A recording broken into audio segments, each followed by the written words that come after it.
Gamebreaker TV.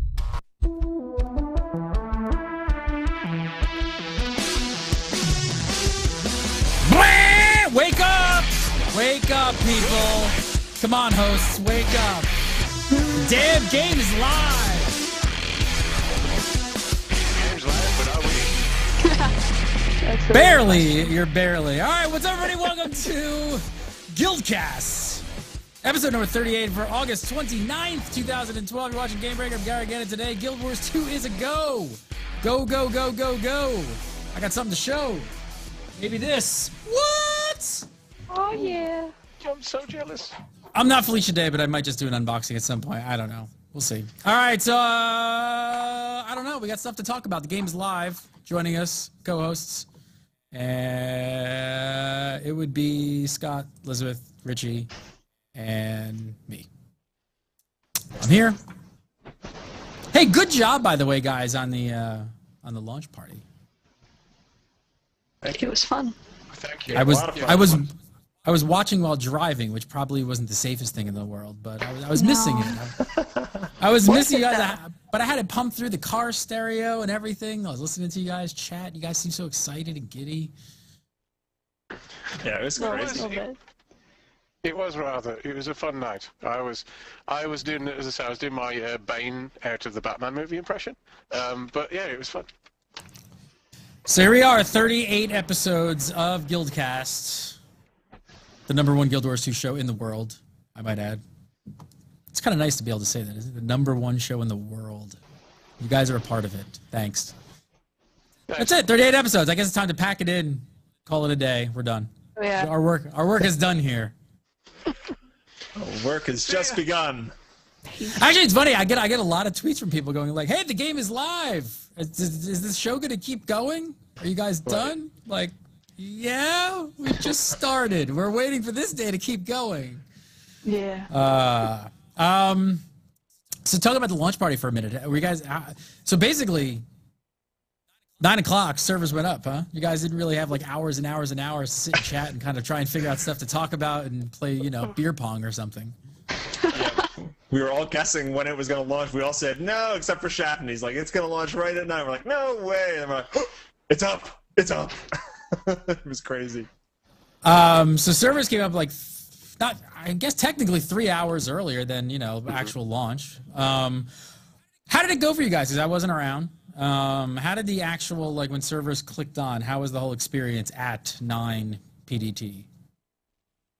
It was super smooth for me. Scott? Yeah, it was absolutely fine. As Shaf was putting videos up, I was there going, yeah, that's interesting. I'm making sure I'm getting my character name. Oh, no, that's a good video. And yeah, we were in fine, absolutely no trouble, and it ran really smoothly all that night. Richie, any problems, any issues? Just right in there? Yeah, not in the opening night. Opening I played till like 3 a.m. my time, 3 hours or so, and it was pretty smooth that first night. It was good. Somebody stole my name, and notice I say stole. Nobody has ever had my name ever in an MMO. I've never ever had an issue trying to get my name, and I'm not going to tell you what it is. But God damn you, I hate you, whoever you are that got my name. Burn in a fire. Burn in a fiery death because you stole my name. Wow. Liz, how much time did you put in that night? How many hours did you go? What was your run? I didn't really mean to put in 5 hours that night, but I did. 5? Yeah, Oui. from 9 to about 2. That's not that. What do you mean you didn't mean to? I meant to sleep at like midnight. But, Oh, really? I thought you'd be going like all next day, like nonstop. No, you're not level 80 yet? No. No? No. Wow. So sad. What kind of co-host do I have? Really crappy ones. Richie, you must be level 80 at this point, right, Richie? Oh yeah, and by level 80 you mean 25. Nice! 32 in your face. Boom! All right, Scott, you gonna pull it out here? You got to be level 80. How many? Is that the first 80 or the second one you're talking about? Oh, you're on alts already. You're a second guardian. I bet honestly, it's driven me up the wall. The most like consecutive run of time I had was launch night. A stream for a few hours, and then I kept on going for a bit longer. So I'm level 20. 20's respectable. It's fine, man. Got plenty of time. What do you guys think about this? So I'm kind of joking around here because what do you think of this whole 80? Like somebody's already there's multiple 80s now. There's like a bunch of them. Yes. But the first one was somebody from France, right? Who did it completely by crafting. Is that Apparently not completely. They played some of the PvE game and then crafted the rest of the way. Oh, okay. Well, so majority of the gameplay was them being fed mats by their guildmates and crafting. Majority. Yeah, that's now there's how like they a got million. the push to be first. But yeah, now there's a ton of 80s. Crazy. I don't even get it. Like I'm like, why? It just baffles me beyond belief. And I know there's gonna be chat rooms gonna be like, because somebody's got to be first, and I wanted to be, But I get the race, but man, what do those people do now at this point? I mean, I know there's still stuff for them to do at 80, but are they just? Well, that's the thing is they just go now and play the rest of the game that they would have if they hadn't have broke their necks to get to 80 anyway. So they can go and run round all, which I can't wait to see. Looking forward to that. There's a lot of stuff riding on that, but like that guy who spent not most of the time, but a lot of his time doing crafting, he's got to go and get all of his skill challenges. He's got to go and do get his abilities all. He's got to play the freaking game. He's playing the damn game. Like this is something I never understood with good MMOs when they're good ones. This is a good one, right? Content at level 1 is as good as content at level 80. And I know that the leveling thing isn't really about the content. They just want to get there and get the number and be the first person to do it. I think it's more of an EPing thing. But it's like the content's good. Just play the damn game. What happened to having fun? MMO players have stopped having fun. What? Having fun. Well, in some games it makes sense because the end game is substantially different from the rest of the game. But in Guild Wars 2, like, there's really no reason aside from just wanting that number to want that number. It's not like all of a sudden like anything. It's not like max level raids all of a sudden open up and now you're on Deathwing's back or something. It's like you're just playing the damn game. I don't know. Yeah. I'll never understand it. That's why I'll always be left behind in my guild, and I'll be. I'm not that far behind. I think I'm level 18. You're not. I mean, I'm the lowest. That's pretty good. I don't know where do people find the time to play this much? Don't you guys have jobs? Don't you guys work? Like, even people in our guild, Sleep. It's like a level. We have like a level 50, and I'm like, I know what he does for a living. Like, don't you work, man? Like, don't you have a job? Like, how do you do this? When do you find time? Because I can't find the time to do it. All we do is Gamebreaker. I don't know. We talk about video games, and I can't find enough time to play that much. I've been trying to play a lot. Scott, how many hours did you clock in first night? First night, 6, I think. That's a pretty good run. First night. It's a pretty good run. Richie? Yeah, I only did 3 the first night till 3 a.m. But I did play a lot on Saturday, so that was good. I got a good night's sleep, and then I just went all day.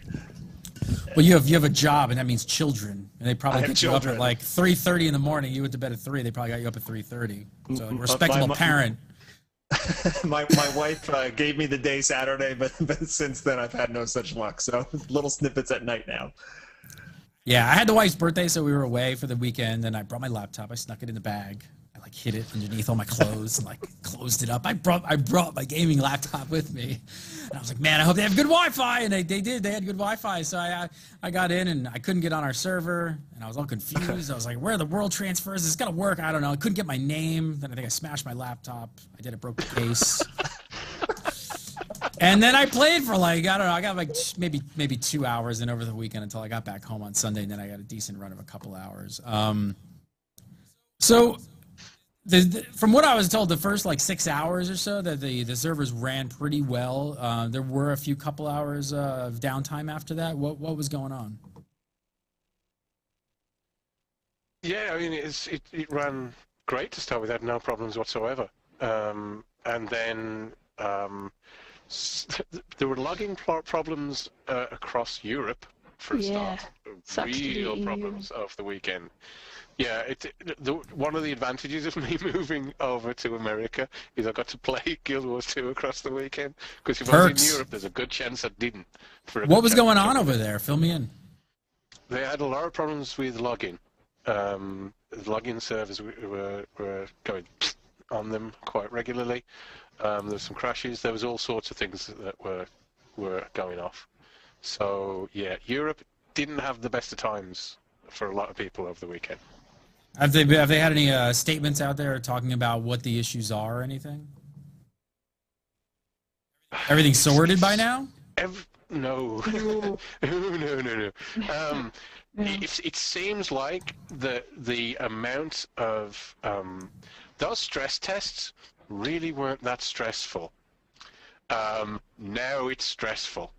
We're going to talk about the very large numbers of people who've been in game, and their server capacity is being stretched to the violin stringed pinging limit,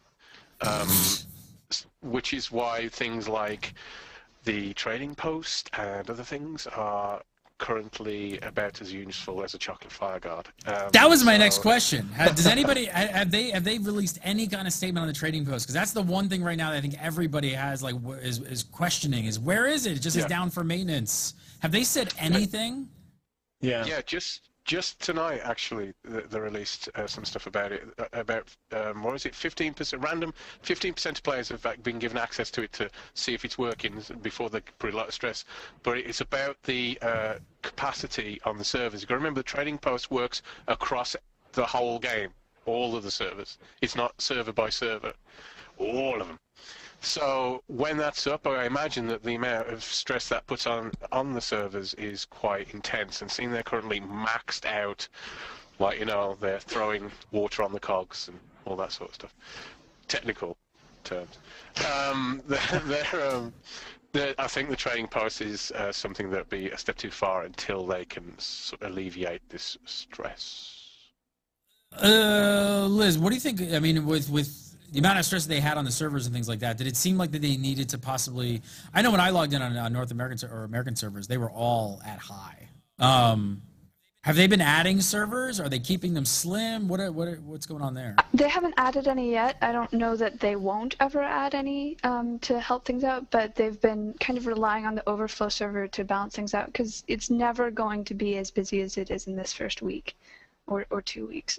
So I think they're trying to avoid having enough servers that everyone's on lower medium population now, and then have deserted servers for the rest of until they merge, and then everyone says, "Oh, they're merging servers, they're gonna die." It's over with.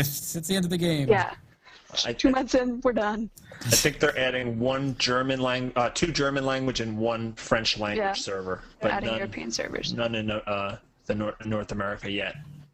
I need something. Can you guys clarify something? So clarify the overflow servers to me for a little bit. So I understand the idea of them, right? But obviously, so there's not one overflow server because I've been having trouble with them. So basically, it's like there's who knows how many. Mm-hmm. How is the party system like actually supposed to work with overflow and joining a party? So what I'm having trouble with is I get in the game and I want to group with somebody, and sometimes I've got to join the party thing on their portrait. Sometimes I don't have it. Sometimes when I do have it, I click it, nothing happens. Sometimes, and then I was trying to like pour it out and pour it back in, going into. He's like, "Oh, I'm in overflow." I was like, "Okay, maybe I'll try and get into overflow." And it's like, "Okay, we're both in overflow, but we're both not here, so obviously we're on different overflow servers." What's going on with that? Yeah, it's an intermittent problem that's happening mostly when the servers are very, very taxed, but it is not working as intended. You should, if you're in a party and you're going to zone into a zone, it should prioritize that you go to the same overflow, and you should be able to right-click and click that join portrait thing, and it should teleport you if you're not currently in the same zone. It's not working right now, and it's very frustrating. It's very hard to actually play with other players at the moment. And it's sad because this is something there was issues with this during some of the beta weekends, and it definitely got better over time. And I guess like a lot of other things, the additional stress of it being live and there's really just that many more people playing, it's just been a problem. So it is something that they're working on. Liz broke it. That's a problem. Yeah, it was all me. She brought all her friends and she broke it. It's just too darn popular. The thing is that most of these things are working some of the time for some people, or even most of the time for some people. Some people are like, problems with grouping, like I've always been with my group no matter where we were. And other people are like, there's an option to join in because I've never seen it. So it's really hit or miss as far as what your experience with it is. So Yeah, I've. like, No, go ahead. There's a kind of workaround, and it's supposed to be that if you're in group, you meet up in like a city, and then you have the leader of the group go first into whatever zone it's going to, then you should be able to join on the leader. The problem being that the cities are so full, half of they're going into overflow as well. So you're having to all meet up in an overflow city, hoping that it is the same one, and if not, all queue for the Divinity's Reach of your server, and then when you're all together, then the leader goes off to where you want to go, and then when you do go there, hopefully it'll work, but it doesn't always.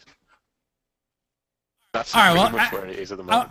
At least I'm happy to know that like I'm not just completely, out of my mind, because I was like, sometimes I'm seeing it, sometimes I'm not seeing it, sometimes it's working, sometimes it's not working. Like I had the gamut of it showing up, not showing up, working, not working.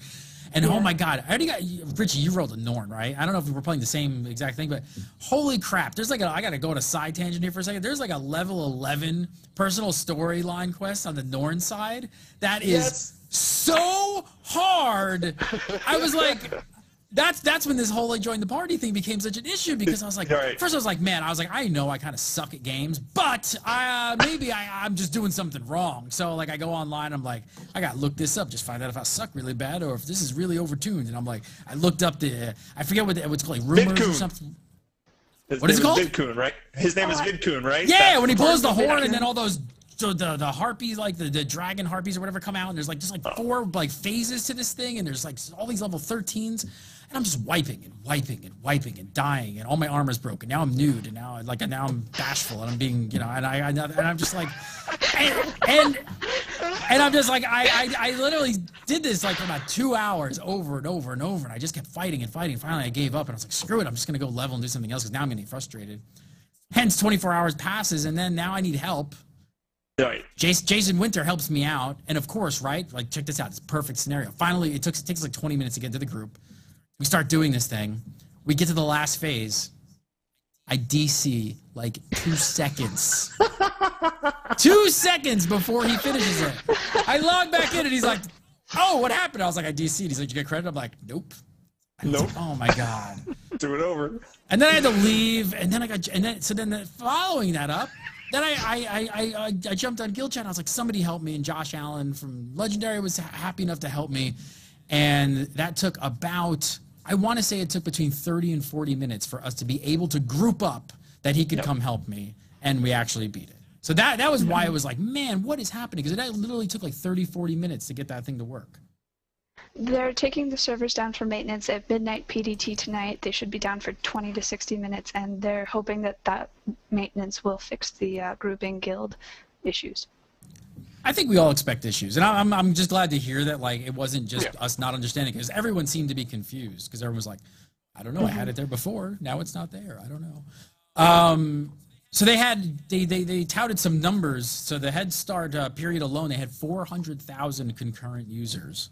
1 million people pre-purchased the game, apparently. That's pre-purchases. That's not counting pre-orders or the people who actually bought at launch. So I think it's safe to say, with everything that's going on, it's a pretty popular game. Not really surprising. Does this exceed any of your expectations? You guys think it was going to sell this many, or do you think this is like, where do you guys stand as far as like, just popularity? To be honest, it's about the pre-purchase is about what I expected. Maybe that was because I don't know it, but when you actually think of when you think of like 400,000 peak concurrent users in the opening like Head Start, that's pretty staggering. I mean, what was it? I think Sweater Sweater launched pretty big. You know what I mean? But it's launched really big, and I think they were estimated at 350,000 was their peak in about within a month after launch. within that period. It didn't even officially launch and they'd already hit 400k. That's pretty hefty. So it isn't a wonder that the servers are getting rammed, particularly as they're trying to nurse them through to that. This is that they don't want to make the BioWare mistake, and which is Sweater got rammed, and there's people going, "Oh, we've got these queues are lasting for hours. I hate this game." And they freaked and put a load of new servers out, and then a couple of months later, the servers were dead. They're having to merge them, and that doesn't bode well. So they're trying to Arena's trying to manage this. They knew it was going to be difficult. That's why the server transfers are free to start with. That's why guesting's not in there yet. They knew it was going to be like this. But it's pretty impressive, has to be said. So you're pretty impressed. Liz, what was your number? Where did you think they were going to come in, or did you kind of speculate? 1 million sounded about right for. I don't know that I was thinking just pre-purchases, but that was around the number I was hoping they would hit by launch. So it might be a little higher because they didn't release the pre-order numbers. I don't know how much greater that is. I wonder if they're going to be a little bit more open than other companies about their numbers. And like we brought this up as well. It's not super fair to to judge an MMO just by the number of subscribers or playing and stuff like that. But it gets a little bit tricky, especially with Guild Wars 2, talking long term out. Like when we start looking at this 6 months out and a year out, and we're still doing the show, and it's still the #1 show on the internet. We won't really have a gauge to because there's no subscription fee, right? We don't really have a gauge to kind of put it up against other MMOs. Yeah, they're gonna have to promote different statistics. I think concurrent users is probably one that they can use, or active number of accounts. Accounts that have been logged in the last 30 days or something like that. But you're right, you're not really going to be able to compare apples to apples because so many other MMOs use subscriptions as their litmus test of how they're doing. So I think that they'll continue to give us statistics like that. At least I hope. I'd like to see how successful the game continues to be. I think the solution to that is to every other MMO just needs to go free to play. Now, just do it. Go free to play, all of you, and then we'll have to figure out some sort of metric that everybody can just, kind of compare apples to apples to. How many aviator glasses they've sold? Yes, we definitely want to know that. Key metric. Really quickly, I got to run down really quickly. All right, Liz, did you already spend in-game money? I've only spent money that I had already purchased in beta tests. Okay, so you purchased gems. All right, how much you spend? Just out of curiosity. No, it's okay. I want to prove a point because a lot of people. There used to be furniture on those walls. I think a lot of people are saying that the free-to-play model is going to kill the MMO industry, and I just don't think it's true because I've spent money. I already spent $20. So I've already spent $20, and we're only 48 hours into actual launch. How much did you spend? $100? Not $100, no. 80? Close. Okay. It was over the course of the beta testing. It was over beta tests, and it was to test out things. There's nothing to be ashamed of here. What I'm trying to point out is that I think this model works, and these other companies were afraid of doing this. Does. It's like, look at League of Legends. If you make a good quality game and you give us good quality things that we want, like good skins and things like that, we will spend the money. There's no doubt about it. I don't think I've spent money in any other game. Richie, did you spend money? I haven't yet, but I definitely will. I love any kind of cosmetic item and mini pets and all the dyes and stuff. So I will. I dropped the money on the collector's edition, so I'm gonna play it a little slow in the beginning. But I have no issue throwing money on the gem store later on. All right, so you're going to. Scott, how about you? I'm going to, and oddly, I wasn't going. I was like, no, I don't. But I am going to, and one of the reasons actually is the Hall of Monuments. Weirdly enough, is because I've been really impressed. I only got 8 points in all the monuments, and that was thanks to Elizabeth. And I can pretty much reskin my whole suit of armor, and it looks really cool. And I'm like, I like this. Damn, I'm going to end up spending money to do more sort of stuff, aren't I? So, there's a cheat. There's a what? Well, for the Hall of Monuments, you can go there as many times as you want and get the items as many times as you want. Yeah. Yeah, so just making sure, because some people thought you had to then transmute them every time, and you don't have to. So if people were thinking that, don't. Anyway, keep going. Sorry. Here's a side note, something that I got lost into really quickly. First of all, Yeah, this is a side thing. The stuff you get from like collector's editions and stuff, like collectibles, like mini pets. I unlocked it on my first character, and then my second character, I don't see it. Is there like a tab or something somewhere that some people might not know about that holds all your pets? There's a tab that holds all your pets. Yes. But There is. It's not character based, right? Like if it's character based, I'm gonna rage. I hope it's account wide. I want my mini. I don't know. I haven't think gotten people mine are yet. experiencing that it is by character.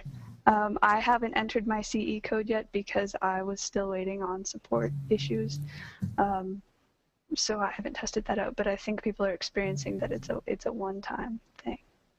I might rage if that's the case. Because I made one character and I didn't really like it, and now I have a second character which I really like, and I want Ritlock. I want my mini Ritlock.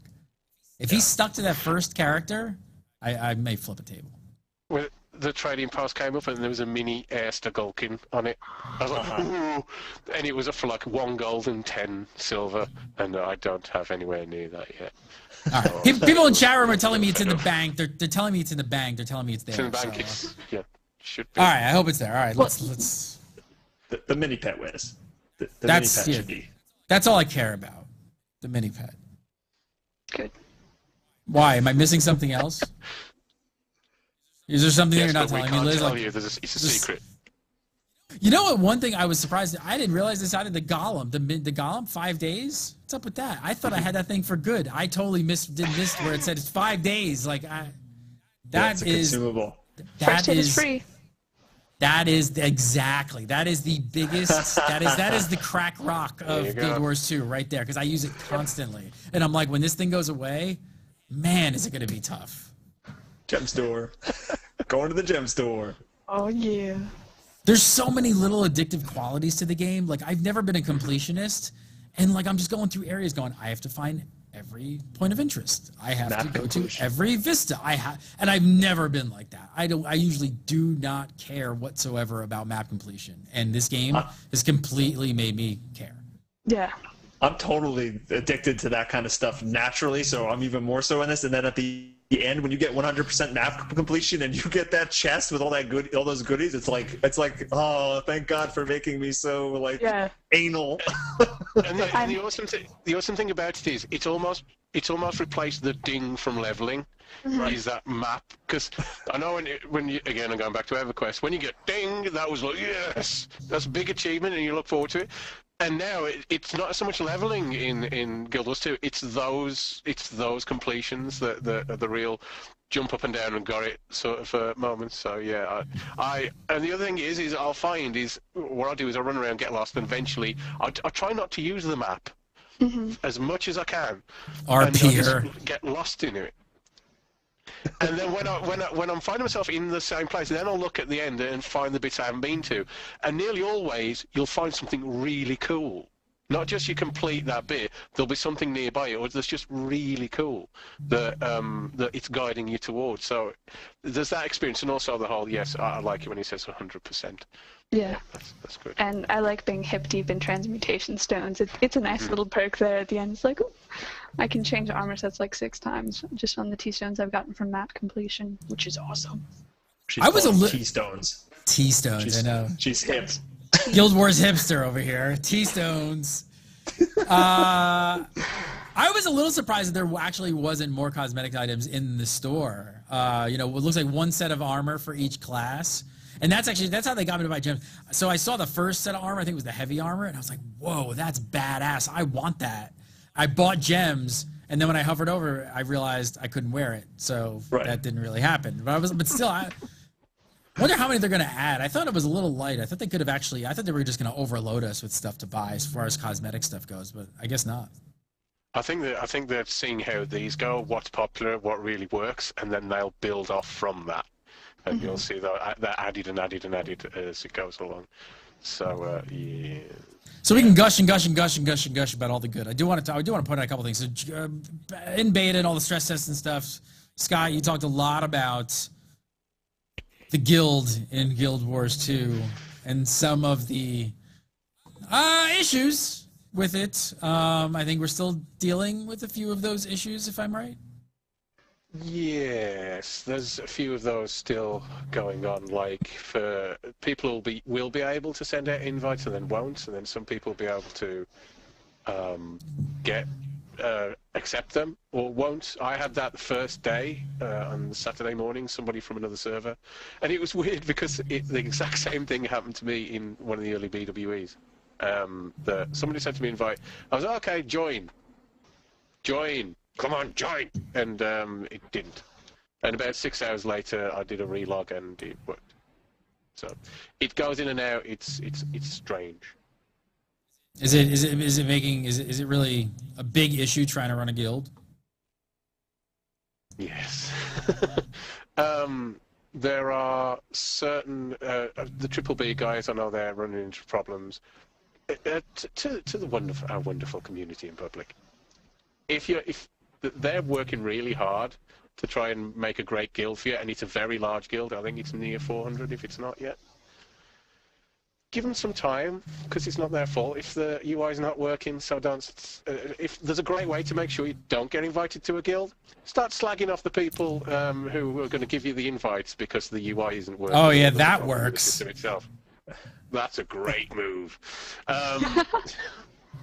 So yeah, there are problems with guilds. It's working sometimes and it isn't. So it's very difficult because it's not predictable. And so some people some people say, oh, it's working fine. They're thinking, well, if it's working fine for them, then why aren't I getting in? There's something inherently unfair about what's going on. It's just there are problems with the system. You hear that? Is that your dog snoring? Is that Sophie snoring? Is that what that is? Sophie, wake up. All right, stop snoring. You're ruining the show. Seriously, you're like I was looking around my room like, is that me? No, that's like mini Chewbacca over in the corner. Stop sleeping. Stop. Crunkin put you on the- just said Sophie needs a CPAP machine. I'll put you on the desk. Stop it.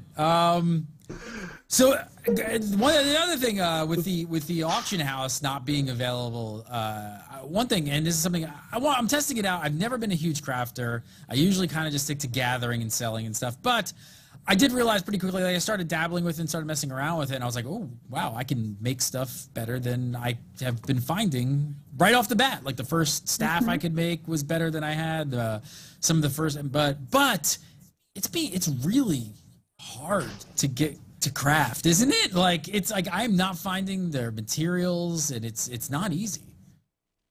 Yeah, it's intricate. They're complex, you know, and I like that. It's kind of fun. But you're right. Without having the trading post live, you know, it's filling in those gaps. Like, oh, I need one tiny claw, and you're like, you just can't do it, you know. So it's definitely made things a lot harder for crafters, not being able to just fill in the gaps here and there, you know. And if you don't have a large pool of people like contributing mats to you, then it's going to be a little bit slow going.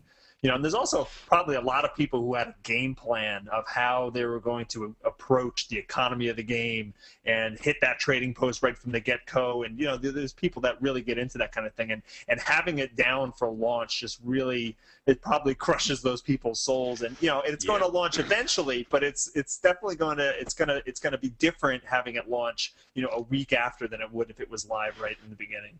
Yeah, because I was almost gonna wonder. I was wondering like how many people were probably like hoarding stuff just to get to for the trading post, like wondering like what's gonna sell, what's not. I mean, jute right now, or jute, whatever it is. Holy crap, right? For tailoring, like it's so hard to come by. Like I can barely level up my crafting because I don't even have anything to do with it. Jute is that word that we said a lot less frequently last week, and we're going to start saying a lot more for the rest of our lives. Jute! Yeah. Jute.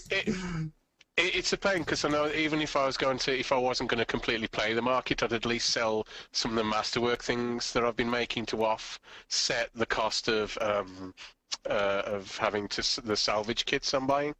Because you're spending a lot of money on salvage kits to get jute. Jute is French. Jute. So it takes a lot of those salvage kits to get to bridge those gaps, and that is a problem. I know I was crafting last night. I haven't crafted that much because I've been trying to find out. There's been things about the leveling curve, maybe we'll talk about in a bit. but I've been avoiding crafting a bit because that does give you like chunks of experience, and that would have skewed things. But I really wanted just like a couple of materials, and I would have been able to. I'd got like 30 or 40 like 2 parts of a recipe, and I just needed some of the other material. I couldn't bloody get it. And if I'd have had the trading post there, then of course it made it a lot easier. But I kind of foresee like a really good tactic right now would just be start getting as much jute as you possibly can, and just like hoard it, and just stack it and just sell it. Just when that auction house goes. No, that isn't going to be a good one, I'm afraid. Because what's going to happen when the trading price goes up is there's lots of people who've got jute rammed in their banks right now, and will be throwing it at that auction house when it comes. The market's going to be flooded, and when there's large supply, it forces the cost down, the price down. There you go. And they go from being jeté to just Jute. Jute scraps. Jute scraps. One of the other issues, like a lot of people, Richie, your dad actually had one of the worst experiences like that we've heard about. What went on here? Richie's dad. Well, it's so all over the place. I mean, go ahead. You tell the story. Yeah, he didn't have a very good launch experience. The very first day on Saturday, his account actually got hacked. He calls me up, and he says that it keeps telling him that somebody else is logging into his account. So I'm like, change your password, quick! So he changed his password, and there was a character created on his account with like gobbledygook letters, and he deleted that character, and it seemed to, he changed his password. We made it something crazy, and it seems to be, he was able to play and everything was fine. And then on Sunday, his account got blocked for inappropriate behavior, and he couldn't get in at all. And he put a support ticket in and waited a couple days. And like yesterday, when they put that Reddit thread up where you could actually see why your account was blocked, we went in there, put his thing in, and they did confirm it was due to activity when he was hacked. But he's still waiting to get unblocked. In fact, now when he tries to log in, it says he's been permanently banned. So we're hoping support can fix that. But he hasn't been able to play since Sunday, so it's been a mess. That's a bummer. Yeah. He's got to stop yelling racial slurs in game. Seriously.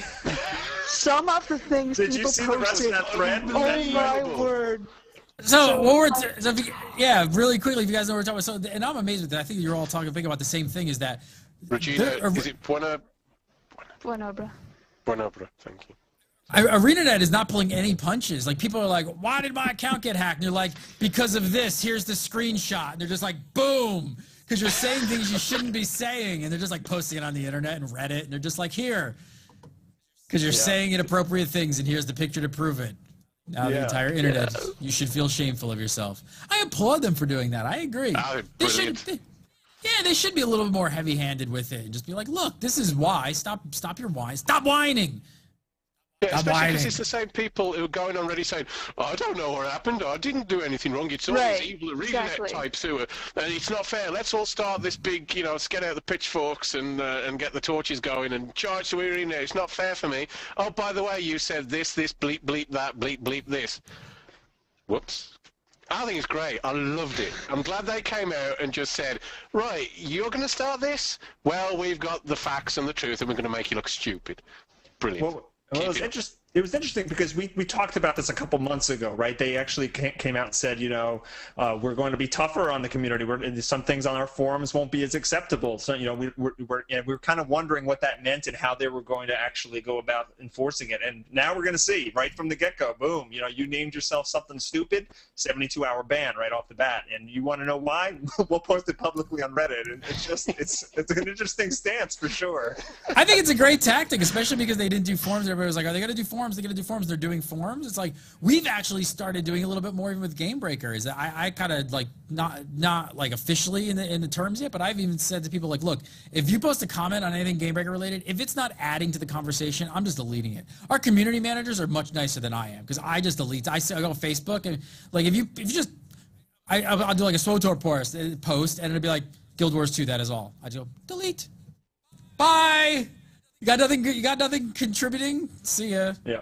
Racial slurs? Definitely. Goodbye. I think they should. I think they should totally just like call people out. We're taking the internet's back. Richard, to go back to your story for a sec. That's like, did you hear this crazy story about this guy who opened up a store? I forget where it is. I think it might be in here in LA. And he claims he didn't know what the name of his store meant, and he spent all this money on the logo and the design, and he's got the public is in outrage about the store. The store is called Hitler. That can't be right. And he's saying he's not going to change the name of the logo until somebody pays sell? like the. Yeah, I don't know. That's what I said. Like, who's going into this store? Like, who's going to buy anything at that store? I don't know. Really weird. But the biggest shortcoming I think that this game has, and I don't understand this, where was my damn authenticator? Why don't we have an authenticator? Yeah. I mean, we've asked for that a lot. We've talked about it quite a bit. And I kind of got to give ArenaNet a little bit of stick, as the Brit would say. Yep. What? How hard could it have been to do an iPhone app or put it in at least the collectors or something? I think this is definitely the one thing that's everybody's just kind of going, really? Yeah. It's the one that makes you scratch your head. So I talked to some people on Twitter. I asked on Twitter today, I says, hey, who's had problems with these emails of you people trying to get in? And it was just, I got my phone next to me, I put that tweet up, started doing a bit of work, and I was like, bing, bing, bing, bing, bing, and people just getting back saying, yeah, me, yeah, we've had this. Why isn't there? I was thinking maybe it was going to be in this app that they were working on. It was going to be in that, and then it got pushed back or something. So it's going to be there, or they're going to put up. They're going to set up an email authentication system from tomorrow. They're rolling that out, I believe. Mm-hmm. Yeah. I mean, but why? It's The other thing that's kind of weird about it is Guild Wars 1 didn't have an authenticator, but when you log in, it actually asks you for your account name, your password, and then the name of one of your characters on the account. And even that would have helped a little bit, you know? So it is a little bit disappointing that we didn't have something, you know, to protect the accounts a bit more at launch, for sure. And they're not, Elizabeth, there's been no statement or anything about this? Not about authenticators, no. Scott mentioned that they're trying to start email authentication tomorrow, but not authenticators as we know and love and need them. I mean, what you brought up, Scott, makes a lot of sense that they might have thought to roll this into the app that they were talking about, you know, which got pushed back. But man, oh man, I mean, it didn't take. The only thing that I can think of. Yeah. Right? No, that makes a lot of sense. But at the same time, how many hours was it until people were getting hacked? I mean, it was within hours, right? Accounts were being hacked. There's phishing scams and all kinds of stuff. Mm-hmm. Yeah, they even speculate that it's lists of emails and passwords from maybe hacked from or stolen from other games that they just ran through, you know, the ringer, and actually, you know, people use the same passwords, same email addresses as other games. They get right in. So it's definitely a problem.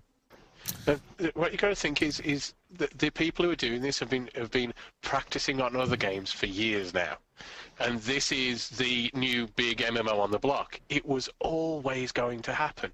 It's guaranteed that this was going to happen. People who do this on a regular basis have been doing it in other games, and other games have been fighting them off for a long time. Mm-hmm. And now Guild Wars 2 comes out. It's like painting a great big bullseye, and it.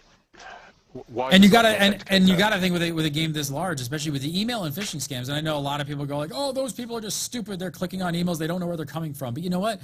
Like right around launch, when you know there's so many people like maybe waiting for their pre-purchase codes and email from ordering it. Like there's so many reasons you could be waiting for an email from ArenaNet about Guild Wars 2, and you're just psyched about like being able to play. I gotta admit, like I've once in a while like. Tell me everybody on this panel has not at one point or another clicked on maybe a tweet that you were like, you didn't think for 2 seconds. Like I get these tweets all the time and just like, is that you in the photo? And I'm like, what, really? And then it's like, it takes me some caps. And I'm like, oh my God, are you kidding me? I'll admit right? it. I'll admit it. It happens. It happens. Yeah. And especially seeing the official ones are like, I've got link. Am I right? If you go an official one, it's a link to reset your password. Is there an official one? No, the official ones. Sorry, go on. The official ones contain. They say, somebody. We hope it was you. Try to reset your password if that was you. Like, here's where you go for it. Otherwise, ignore this and have a nice day. And that's the thing is, if the official ones have got links to go to reset your password, if you're getting those ones and you're used to them from the official ones, it's not going to take a genius to think that if I pretend to look like an official one and put a link to reset my password in it, there's a problem. There is. The only other thing, the one other little bit of confusion I had was actually where to put your actual code, your purchase code. When you actually got your physical copy, I was like, okay, what do I do with it now? So I had to get that pointed out. So if any of you guys still are sitting on your code, because you had like 5 days if you pre-purchase, you still have like, so there could be potentially a bunch of people out there who haven't put their code in yet. What is it? It's like you have to go to a different web address, like register.guildwars2.com or something. Yeah. But here's a funny story from my own personal thing. I went out and got the collector's edition yesterday. I had my code today. I went to the website you just mentioned, and I actually registered it, but it put it on a different account. It made a new account for me. So I fully expect within the next 5 days I'm going to lose access to my main account where my characters are because I wasn't able to register a code to it. So I had to put a ticket in for that. Yeah. So I don't know what happened there, but it's a little bit of a weird setup. Like we're all MMO players are used to the same thing. I went to guildwars2.com. It says sign in. I signed in. It says account. I clicked account, and I figured I'd put my code in there, and there was no place to put your code. It's a bit of a weird setup. I would have really preferred that they give you a way to show what codes are already on your account, because I mean, some people are juggling around all kinds of problems. So like, show what access your accounts have. Like there was an account created for an email I used to have, but I had no way of telling whether or not there was actually something on it. So it would have been really a lot better if they'd shown like what codes or accesses your account had and a way to enter stuff without going through register.guildwars2.com, because it's not the cleanest system. They're back end for most things. The standard is you go into your account, it tells you this is what you have. Do you want to upgrade to this? Click. Yep. Enter the code here. Done. That's the standard process for MMOs to do that. Yeah, a little odd that it's just kind of a backward system. Yep. I had like similar confusion, but I just kind of wrote it off as like I'm definitely not going to be the norm, because I had my collector's edition, which I purchased myself, but then we had to purchase another one we gave one away on Gamebreaker, and it was a winner, so we had to get 2. And when I logged into my account, I was like, I got the emails for my pre-purchase codes for Head Start, and I was like, I didn't know which code I had entered for my pre-purchase, and I was like, oh crap, I don't know which one it is. So I went to my account to go see which one I had entered. It says like, oh, and like you said, you usually see like, oh, you've registered this code and you've got this, and nowhere to be found. So hopefully they iron that stuff out. So if you guys are still confused and you haven't put your code in, I think the URL is register.guildwars2.com. If not, go to their Facebook page. I think it's there. Yeah, they've plastered it all over their Facebook and Twitter pages, so you'll be able to find the link. And they have like a video step through and like instructions for making sure you get it right. Maybe. All right, so on a scale of 1 to 10, let's overall MMO launches. We love to hate them. Ooh, this is a hard one though. On a 1 to 10 scale, Scott, what do you give the overall launch experience of Guild Wars 2? That's the thing. If you're going to say me, yeah, you personally. If it's just me, if it's just PvE running around going crazy and the problems I've had barely anything. You can't take into all the internet, and you can't take into account all the internet whiners. But as a single player, just playing 8-9, I barely had any problems. It's been great, hardly anything. And the things that aren't working, stuff I expect to see in an MMO launch. And I've seen lots of times before, but I'd take a point or two off when you do just look at that there are issues. There are definitely issues, and they're still going on. And they're working their backsides off, obviously, and what they're doing a very good job of is making clear what's going on and letting people know what they're doing. They're doing a great job in doing that. They're putting lists up of the issues. They're saying, look, we're working on this right now, and they'll give you, I saw an update, like, I don't know how many updates I saw today, like on Twitter, on Facebook. We're working on this. We're going to try and do this tonight. And they're making it very clear there's not this wall of silence response. They're doing a great job in that. Really good job. But the stuff they're getting, their system's getting battered at the moment, and a lot of people are feeling it. So personally, it's been great. I've barely had any problems at all. But it's difficult to just say it's that score because it changes so much from person to person. Did you Liz or Rich? Yeah, he gave it an 8. Oh, 8. Okay. Richie, what are you going to go with, Richie? I'll probably go with a 7. The game is super, super fun. And one of my friends said the other night, they're like, I haven't had a game in a long time where it's like I sit down to log in for the night, and then I look at the time, and it's like 2 in the morning. You know, it really sucks you in. It's very immersive. But there are some issues to iron out, and I definitely feel for their support department over there. I did support for 12 years, managed call centers, so I know what that's like, and they must be slammed right now. So I'll give it a 7. Liz? Again, like Scott said, you know, for me personally, it's a 9. I've been able to group, I've been able to get into guild. It's been amazing. Like, I've been waiting for this for years and years and years, so it's been, you know, wonderful. But, and again, like Scott said, like, their community team's doing a fabulous job with messaging. But as overall experience, if only for the number of complaints I get via Twitter about it, like, probably drops it down to a 7 or a 6, just because they have issues. It makes me wonder if they weren't anticipating 1 million people to have pre-purchased. Like, if we were all thinking, oh yeah, they'll have 1.2 whatever million, and they're thinking, no, that's not maybe what we were ready for. Like, it just seems like they might not have been totally prepared for the sheer volume. I'm wondering if it's not actually the pre-purchase, it's the pre-order and the synths that has really caught them off guard. Because I would imagine that they'd have a very good idea, the vast majority of the pre-purchase. I mean, unless they had an incredible run the last day or two running up, which is certainly feasible. But I imagine that the majority of the pre-purchases they would have been aware of. I'm wondering if the pre-order numbers flooded in all of a sudden from certain retailers late in the game, and then a lot of people went out and got it at launch. I'm wondering if that's what's going on. It might be a combination of... Go ahead. Kind of ties into the week leading up to launch. There were 2 very peculiar images that were posted on their Facebook page that looked like they were from some sort of live action or extraordinarily good CGI that some people were thinking was going to be a launch trailer. But I'm wondering if the fact that we haven't seen it or heard anything more from that means that they're like, no, not time to stir up the hype, time to fix things, time to get ready, and then time to stir up the hype. Let's not get those television trailers out yet. Pull us back! Pull back on the marketing dollars! Pull back! We've got too many!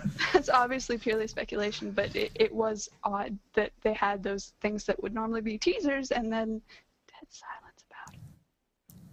I think I'm going to go with a 7. I think I'm going to go, like, Rift is probably, in recent times, probably one of the best launches I've seen happen, smoothest. I think, you know, starting with, like, the register, like, situation being a little bit funky with my codes, and then some of the join and the party stuff, which is being a little bit weird. I haven't had many issues other than that, but I gotta say it's probably I'm probably gonna go with like a 7, 7.5, somewhere in that range. But pretty good overall. I mean, overall it's in the top. I mean, if Rift didn't have such a great launch, I probably would have given it higher. But that thing was just stellar. Let's not really quickly. Sorry. What's that? I'm saying we weren't waiting in queue though. No queue waits, which is great. No, that was absolutely fine. I didn't really have any issues besides that bastard who stole my name. That's pretty much it. That was pretty much my only gripe. I think because people have had such a good experience in the BWEs and the stress tests and are so looking forward to the game, and this game brings a lot of answers to like issues that people have had in regards to MMOs for a long time. They kind of went into this launch hoping it wasn't going to be an MMO launch. I think it's an MMO. It really is an MMO still, and it's an MMO launch. And I think some people have been a bit, it is an MMO, isn't it? And it is. It's got problems that you absolutely expect to happen every time an MMO launches. Every time. Yep. What have you guys? I've noticed a few people having some issues with leveling curve. I haven't run into anything. Some people saying that they're hitting certain areas in the game where they're just they're under leveled, or they just can't find something, or they're over leveled. I think, or I don't even know what's happening. I've been pretty much spot on. Any of you guys finding any areas that are like just obvious gaps in the curve? Mike B and I had a long discussion about this yesterday in actually video that was on Gamebreaker, and because I know some of the like our producer for one, I think, and some of the other people in Gamebreaker saying we're 3 or 4 levels below the curve. We're hitting 100% completion, and we're still not high enough level to move on.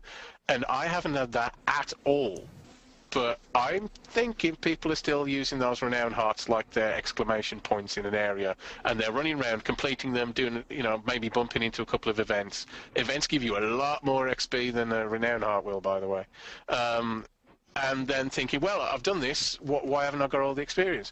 I ran around, got lost, just completely, and then just used the map at the end to fill in what I hadn't done. And at the end of Queensdale, isn't it? I hit 100% at level 15 and a half, which is exactly bang on. And yeah, other people were saying, well, I was like 3 levels away from that, and I was nowhere near. And I really think it's about the play style. It makes a huge difference.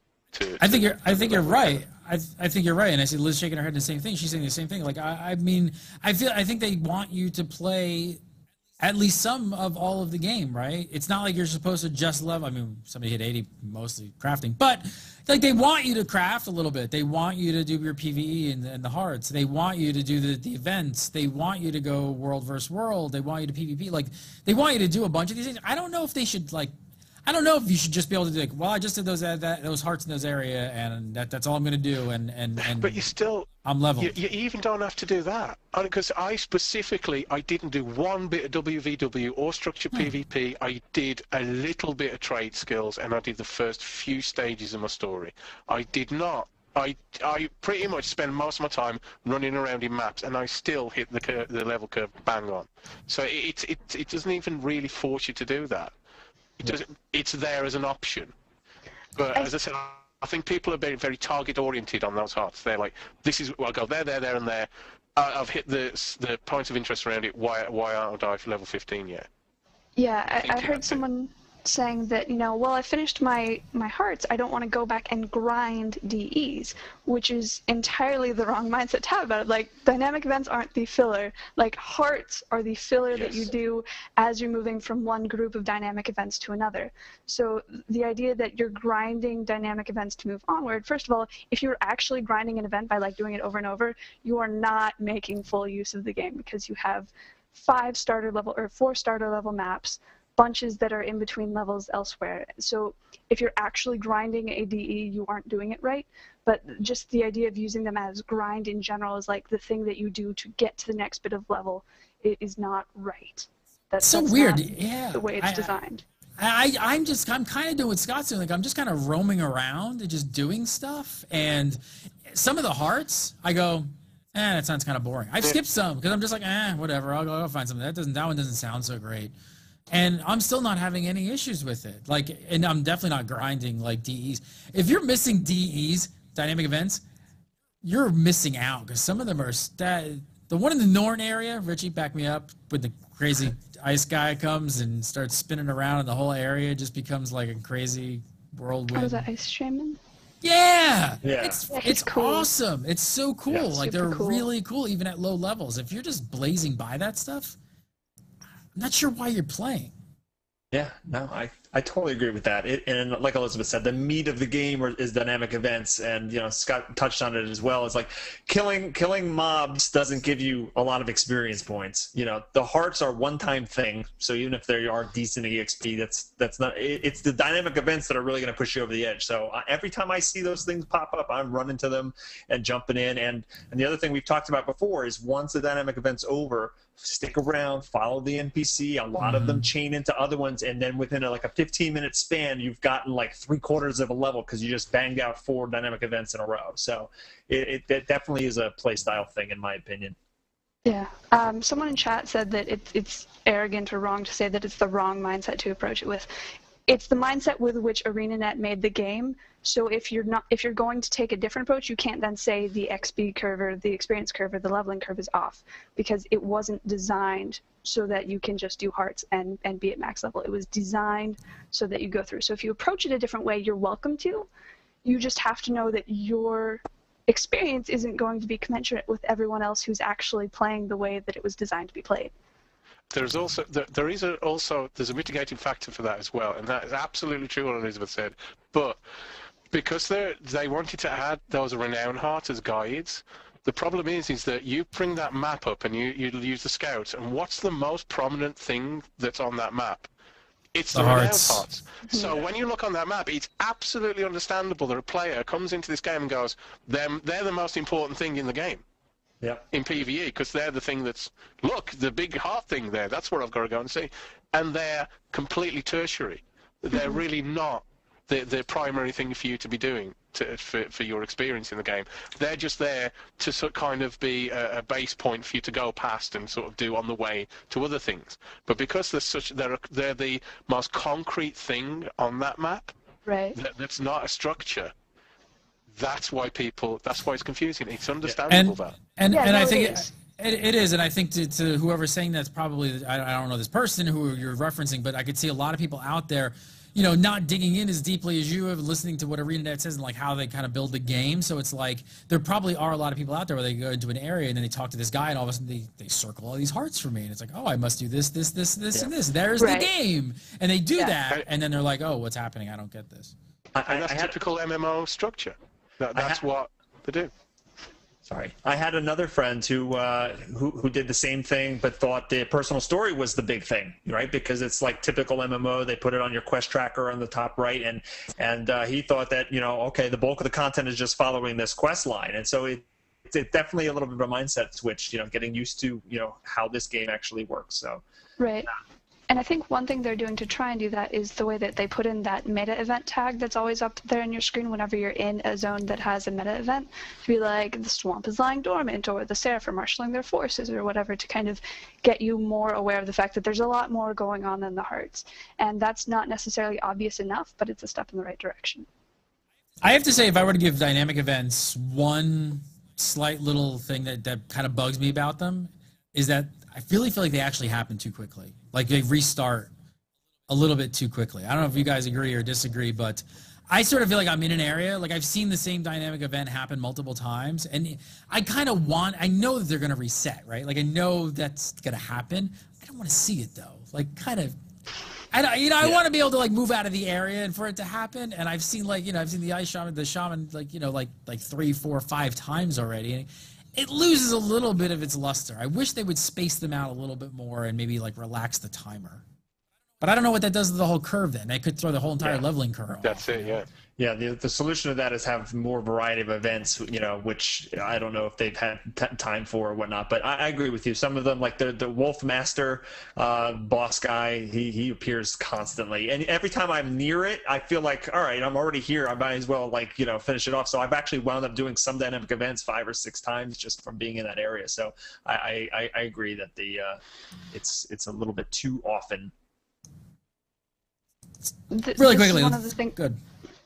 This is one of the things I think really, really comes down to experience, because some people are like, it's too often. Other people, I haven't seen a dynamic event in like 30 minutes. Like, what is going on? So, again, it's really about your experience. I mean, I got 100% completion of Queensdale without repeating a dynamic event, and I saw one pop up that I'd already done once. So I did not have that same experience, where other people, like, there were no dynamic events whatsoever, and some people, like, I've seen this event 5 times. So it's really... And so I think that's something that is kind of a part of this new system they're doing, is that in trying to make a world that isn't necessarily going to be the same experience every time, they're guaranteeing it's not going to be the same experience for everybody. So you have a lot of people coming in very differently, and then you add on top of that they're expecting different things out of it, and you get wildly varying ideas of how it should be done. Yeah, this is why the MMO is one of probably the hardest video games to design in the world, probably, because you're making a game for so many different types of players. You're making, a game for PvPers. You're making a game for, questers. Then you got the people who are just doing the hearts. Like there's so many factors. It's like everything throws everything off. We'll talk about it really quickly. I've done like no PvP. I've done like nothing. I haven't even which is crazy. I usually want to. I've just been so sucked into the PvE though that I haven't really got. Have anybody doing any W-dubs at all? I did for about 25 minutes tonight. None. 0. I did a couple hours of W-dub the first night. I know there's a couple issues there. I haven't experienced because I haven't jumped in there. We got this. That's a little bit of a issue. What's the story on these? You know what's happening? Our exactly server's the same way. What's going on here? It's what we anticipated would happen at the opening, is that they don't know right now what servers are going to be dominant and what aren't. Like, we absolutely ruffle stomped over the previous one, and people were queuing for a long time. WVW's got some serious queues on it, getting in, and on the entire map, and they were like, "Oh, what am I going to do then?" They've already reset today, just before the show. Actually, they reset again, so they are refreshing these matchups quickly. To make sure it's a good job we're not spending 2 weeks like this, let's put it that way, because that would be torture. But yeah, it's going to take time to see which servers match up with other servers correctly, and especially while they're still sorting out the problems with the server populations. It's going to take some time, but they are refreshing the matchups. It should get better. Yeah, there's no way that they could do matchmaking properly right off of launch. Just impossible. Yeah. They need data. They need data to do proper matchmaking. So that's why you're going to see a bunch of resets. Liz, you had something? Nope. Oh. All right, let's do some viewer questions and get the heck out of here. We got a viewer question this week. This is in from JB. Let's see what JB wants to know. First of all, this is great. Hello, GuildCast. Hello. Hello. Hello, GuildCast. My question is this. Oh, wow. Hello. He's got an accent just like this hello. chap. How are you? Are you well? Marvelous. Did you send this in? Did you put your daughter up to this or something? No. Sounds like a guy. My daughter's female. Yeah, sounds like a guy to me, but... Yeah. Hello, GuildCast. She's American. My question is well. this.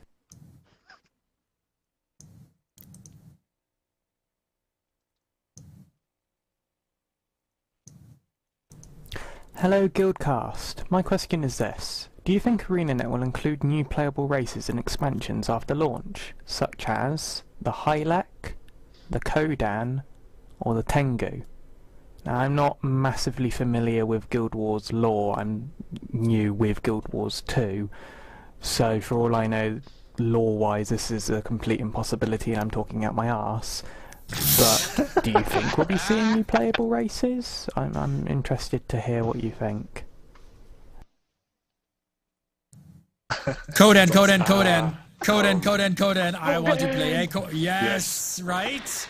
They're awesome. And the Tengu though as well. Yeah. I know. Tengu are actually they're the ones that surprised me. They're so cool. I bumped into them fighting destroyers and stuff the other night and come across the Great Wall and this. It was really cool. The you know, polar bears, of course. But I was really surprised by them.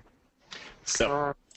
Yeah, I imagined that we would see races become playable in expansions. I don't know about the Hylek. I think if we were going to get an amphibious race, we would see the Quaggan first, which would be amazing. Yeah, definitely the Kodan and Tengu are, I think, heavy favorites for becoming playable in expansions. Yeah, I think they have quite a challenge to adding new races. I think they will do it, but just think about, like, these cities, these capital cities that they make for each race, right? And if you want to make them, you know, equal, they'd have to create a huge capital city. They'd have to do the personal story, and they have to do the whole home instance thing. So they definitely have a challenge when they're going to add new races. So I wouldn't expect a lot of them. And I think Shut up, Richie. Kodan's coming. Shut up, Richie. Reasonable. I'm not saying they won't, but that's a lot of work. But Tengu, I think, maybe have the biggest shot out of that group because I think the Dominion of Winds would make a really cool capital city. It's already got map space. It's already got map space. That's right. That's right. I don't want to hear it's expensive, ArenaNet. I'll keep buying gems, so will everybody else on the show. Make it happen. All right, this one, first question from Inko9 Alex. Inko9 Alex, I hope I didn't butcher your name. It says, with so many ways to play your class in Guild Wars 2 in both PvE and PvP, will there be one that one best build for each class anyway? You take that spell. If not, what the heck is wrong with you? Can something like this be avoided? So we talked a bit about this, I think, on previous shows. I think we all agree that it will come out that there'll be optimal builds, especially now that like things like Guildhead. This part of the show is sponsored by Guildhead.com. Go over to Guildhead. But now they've got the whole talent calculator and all the information and stuff, and now you can start building stuff out. I don't know. Do you guys think it's going to be avoided, or do you think there probably going to be some optimal builds? It's a game. Even if there weren't optimal builds, I think there would be builds that everyone assumed were optimal. Yeah. So players will invent a metagame even if there isn't one, and there certainly will be one. So I think the balance comes with, making sure that there's nothing that you absolutely do have to have, or else nobody whatsoever will take you into an instance. Yeah. If there's something completely broken like that, then that's ArenaNet's job to kind of fix it. And stuff like PvP is self-regulating, because as soon as there is a profession or a spec in a profession that just becomes the norm, there will be a counter meta that actually seeks to destroy it, and they'll overcome it. So you're not going to stop cookie cutters. You're not going to stop people from making those kind of builds that they assume is great. And I'm sure for some of the PvE content, you're like, oh, you really need this for that, but people will find ways around it. I think the system is very flexible. All right, next one is one up from Troop Mattison. It says gems, gold, karma, glory, influence, badges, mystic coins, supplies, and possibly more. Which are the easiest, most difficult to get? Which should be saved for endgame? What items can only be purchased with certain types of currency? It's a tough question. A lot of things there, and I don't think we can go through every single one. So let's break it down to what do you guys think you should be saving for endgame? I tend to be miserly with my karma. I'm not necessarily saving it for endgame, but I'm very picky about whether or not I actually want to expend it on something. For one thing, because I've seen the level 40 cultural armors and weapons that are karma based, and I want those. And I want plenty of them. So I'm being really stingy with my karma. How about you, Richie? Yeah, I think karma's the thing. You want to, so many. It's hard though, because every time you find a vendor, it's like, oh, there's something new I never saw before with karma. But you know that there's the next big thing on the next vendor. And I bought a really big greatsword using a whole bunch of karma, and then on the next vendor, I was like, oh, I really wanted that. So I agree with Elizabeth. Karma seems to be, at least when you're doing a lot of PvE, that's really the currency that's going to matter. I'm sure if I was doing a bunch of structured PvP, it would be glory that I'd want to be seeing. So it depends on what you're doing. How about you, Karma Chameleon? Jeté. Keep that jeté. Je t'aime la jeté. Now, karma as well, because you can go back, and of course, if you find something that, when you get to the end, you want to go and get yourself like a weapon or something because of the look of it, and then you got to keep your T-stones to swap that look over. And so if you got your karma, you can go and pick and choose as you get to the end. So. All right, last of this week, this one from Benjamin Johnson. Benjamin says, any tips on how to get a blood stain out of a wool sweater? Richie, you have any tips on that? Shave the sheep. I don't know. Liz? The extra jute. Jute? Any tips? You're on mute. Yeah. I was just on Richie. I have this closet full of blood-stained wool sweaters because I have no idea how to do it. So I was really hoping, like, Scott would know. Scott, Karma Chameleon Scott knows all. Fire and lots of it. Good call. Good call, good call, good call. Scott Hawks, follow him on the Twitter at Jarimore, Jarimor, and of course watch GuildCast right here on Gamebreaker.tv each and every week. It's live, it's live, it's live! We're live. Do it live. Elizabeth Clare, you can follow her on the Twitter at Elizabeth Clare. Follow her on Twitter at Elizabeth Clare, and go over to massively.com, of course, and read all her great Guild Wars 2 work over there as well, and watch the show every single week as well. Oh.